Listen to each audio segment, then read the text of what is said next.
Poco Indonesia mengumumkan akan meluncurkan series F4 di Indonesia pada akhir Juni 2022 mendatang. Kepala Pemasaran Poco Indonesia, Bung Andi, mengatakan perangkat yang akan hadir pada 30 Juni itu untuk menjawab aspirasi seluruh pengguna maupun para penggemar Poco. Dia menjelaskan perangkat ini memiliki performa mumpuni, tetapi daya baterai lebih irit. Poco F4 5G dan Poco X4 GT telah diluncurkan secara global pada Kamis 23 Juni 2022.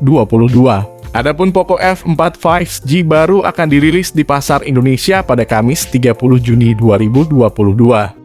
Bagi yang punya dana 4-5 jutaan dan sedang mengincar smartphone Xiaomi, mungkin sedang mempertimbangkan kedua ponsel tersebut. Xiaomi Poco F4 dan Poco X4 GT yang dirilis 23 Juni 2022 lalu dibanderol 5 jutaan untuk Poco F4 dan juga 4 jutaan untuk Poco X4 GT. Untuk menjawab mana yang lebih pas dari kedua ponsel itu untuk dipinang berikut ini adalah alasan logis kenapa saya lebih cenderung untuk membeli Poco X4 GT dibanding Poco F4. Yang pertama dari segi desainnya. Dari segi desainnya, kedua smartphone ini memiliki perbedaan yang sangat signifikan.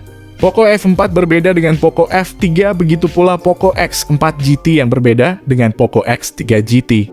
Desain Poco X4 GT bisa dikatakan berbeda dari kebanyakan ponsel Poco yang beredar di pasaran. Hal ini terlihat dari desain bodi belakangnya. Kamera belakangnya tampak ditempatkan di bingkai yang sebenarnya berbentuk persegi panjang dengan kedua kamera yang membulat. Desain Poco X4 GT mengingatkan saya kepada HP Realme pada umumnya yang berada di rentang 3 juta sampai yang tertinggi 9 jutaan. Menurut saya desain Poco ini terlihat fresh. Sementara dari segi desain, tampilan yang paling mencolok dari Poco F4 tentu saja adalah bingkai kamera di bodi belakangnya.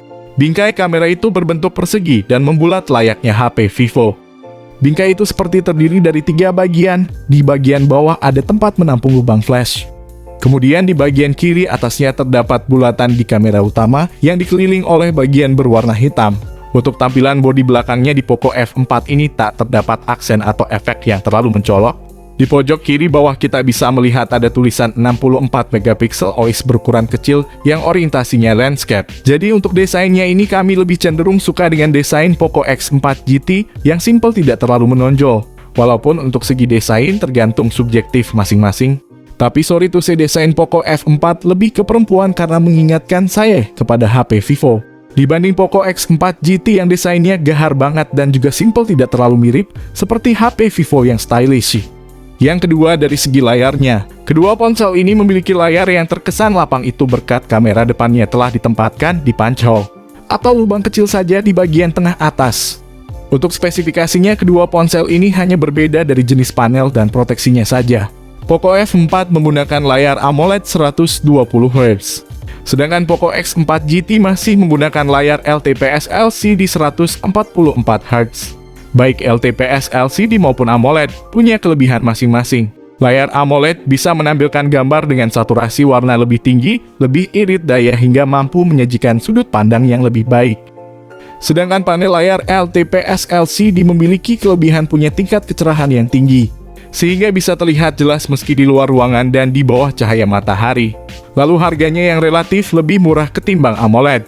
Dari segi layarnya, smartphone Poco X4 GT sudah pakai refresh rate 144 Hz, yang menurut kami sangat membantu untuk game kompetitif dibanding refresh rate 120 Hz. Walaupun layar Poco F4 sudah pakai AMOLED, tapi kami sering menemukan komentar negatif tentang Poco F4. Yang katanya layar AMOLED gampang terkena burn-in dibanding layar IPS LCD. Yang ketiga dari segi performanya. Di sektor dapur, pacu Poco X4 GT sudah jelas lebih unggul dibandingkan Poco F4. Poco X4 GT menggunakan chipset kelas tinggi yaitu MediaTek Dimensity 8100. Sedangkan Poco F4 menggunakan chipset Snapdragon 870. Perlu diketahui chipset merupakan salah satu faktor penentu performa ponsel saat dioperasikan, baik saat membuka dan menjalankan aplikasi ataupun saat digunakan untuk bermain game. Adapun Poco X4 GT mendapatkan skor AnTuTu versi 9 sebesar 800 ribuan, skor itu termasuk tinggi. Sedangkan skor AnTuTu versi 9 Poco F4 mencapai 715 ribuan berdasarkan skor di atas kertas itu. Performa Poco X4 GT jelas lebih unggul. Poco X4 GT sudah memakai chipset Dimensity 8100. Itu artinya akan ada peningkatan signifikan dari pendahulunya yang pakai Dimensity 1100 aja. Tapi berbicara soal Dimensity 8100, kami pribadi sudah cukup puas dengan chipset ini. Jika kami head to head dengan Snapdragon 870, malah chipset Snapdragon tersebut auto kocar-kacir.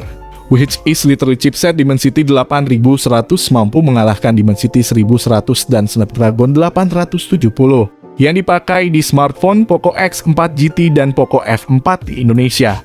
Hanya saja Dimensity 8100 kabarnya cuma kalah dengan chipset terbaru dari Qualcomm yakni Snapdragon 888.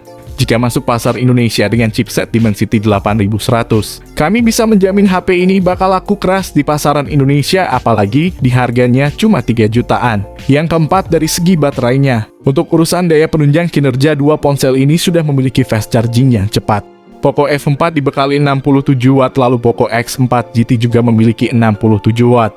Yang membedakan di sini adalah baterai Poco X4 GT sudah pakai baterai 5080 mAh, sedangkan di HP Poco F4 cuma pakai baterai 4500 mAh yang relatif kecil. Dari sini aja saya sudah jelas memilih Poco X4 GT. Walaupun sama-sama memakai fast charging 67 Watt, tapi kapasitas baterai Poco X4 GT lebih besar. Yang kelima, dari segi konektivitasnya. Spesifikasi Poco X4 GT mencakup baterai 5080 mAh, pengisian daya cepat 67 Watt, konektivitas 5G, IP53 rating, dual stereo speaker, game booster, audio jack 3,5 mm, skor Antutu 824.571, dan sistem operasi Android 12 yang dibalut antarmuka MIUI 13.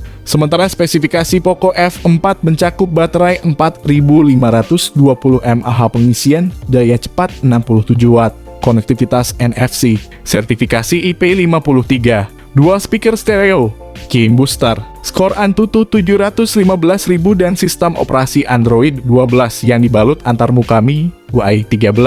Dari sini saja sudah jelas kalau konektivitas Poco X4 GT tidak ada yang dikurang-kurangin. Sementara Poco F4 malah sudah ngilangin lubang audio jack 3,5 mm. Untuk bermain game kompetitif, lubang jack audio merupakan hal yang vital, apalagi bermain game PUBG. Dengan menggunakan kabel audio jack supaya suara step tidak delay. Untuk keseluruhan performa atau konektivitasnya ini tampaknya smartphone Poco X4 GT lebih unggul daripada Poco F4. Sekarang kita langsung aja masuk kesimpulannya. Jadi di antara Poco X4 GT atau Poco F4, manakah yang paling pas untuk kalian beli? Jika kalian menginginkan sebuah ponsel yang berperforma tinggi dan bisa melibas semua game berat tanpa ada kendala, namun tak terlalu memedulikan aspek lainnya seperti kamera hingga panel layar, maka dapat memilih Poco X4 GT. Sedangkan bagi kalian yang menginginkan sebuah ponsel yang merata di semua aspek, maka bisa memilih Poco F4. Ponsel ini sudah memiliki performa yang menengah serta panel layar oke, bodi elegan dan terkesan premium, hingga kamera yang resolusinya tinggi. Berbicara soal perilisan kedua HP di Indonesia, tampak menurut official Poco Indonesia, perusahaan telah memberikan informasi HP Poco F4 rilis ke Indonesia pada 30 Juni 2022. Untuk Poco X4 GT mungkin bulan Agustus. Jika ada pertanyaan tentang seputar HP ini, kalian bisa komen di kolom komentar ini, kami usahakan membalas semua komentar dari kalian. Jika kalian tidak terima dengan perbandingan ini, silahkan kita berdiskusi melalui kolom komentar dengan sopan, supaya admin senang membalas komentar dari kalian.